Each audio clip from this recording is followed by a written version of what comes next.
Hi అండి. Indoor ప్లాంట్స్ని ఇంటిలోనే వాటర్లో పెంచుకోవడం ఎంత ఈజీ చూడండి. నేను చాలా మట్టుకు ఇంట్లోనే పెంచుతున్నాను. వీటిలో వాటర్ వేసాను, చూడండి రూట్స్ ఎలా వచ్చాయో. చాలా గ్రీనరీగా ఉంది చూడండి. నేను చాలా మట్టుకు మనీ ప్లాంట్నే పెంచుతున్నాను. చూడండి, ఇవన్నీ కూడా వేరే వేరే దగ్గర పెట్టేటి ఇండోర్ ప్లాంట్సే. ఇది సింగోనియం గ్రీన్ అండి, దీన్ని కూడా వాటర్లోనే పెంచుతున్నాను. ఇది లక్కీ బ్యాంబూ ప్లాంట్ అండి, ఇది కూడా వాటర్లోనే ఉంది. ఎంత బాగా పెరుగుతుందో చూడండి.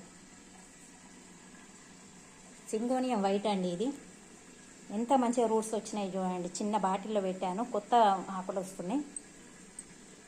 ఇది అలోవెరా ప్లాంట్ అండి, చిన్న చిన్న బండలలో ఇలా వేసి వట్టిగానే పెట్టాను. అప్పుడప్పుడు వాటర్ పోస్తాను కానీ చాలా మటుకు డ్రైవ్గానే పెరుగుతుంది. ఇది చూడండి జర్జెడ్ ప్లాంట్, దీన్ని మట్టిలో పెట్టాను. దీంతో పాటు క్యాక్టస్ కూడా పెట్టాను కానీ అది తట్టుకోలేకపోయింది. ఈ జర్జెడ్ ప్లాంట్కి మాత్రం వాటర్ ఎక్కువ అవసరం ఉండదు, చాలా మటుకు డ్రైగానే ఉంచుతాను దాన్ని. ఇక్కడ చూడండి మనీ ప్లాంట్ని ఎంత ఈజీగా పెంచవచ్చు. ఇంత చిన్న బాటిల్ అండి ఇది, దీంట్లో వేర్లు ఎలా వచ్చాయి చూడండి గుబురుగా. చాలా ఈజీ అండి మనీ ప్లాంట్ను గ్రో చేయడం.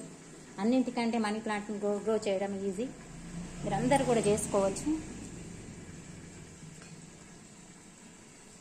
ఇది ఫిలోడెండ్రాన్ మొక్క అండి, దీన్ని కూడా నేను వాటర్లోనే పెంచుతున్నాను. ఎంత గ్రీనరీగా ఉందో చూడండి.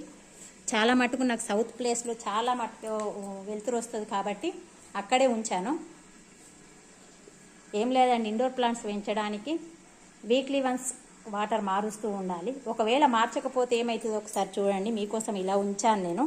15 days నుంచి మార్చలేదు, వేర్లు మురిగిపోయినాయి, ఆకులు కూడా వాడిపోయినాయి.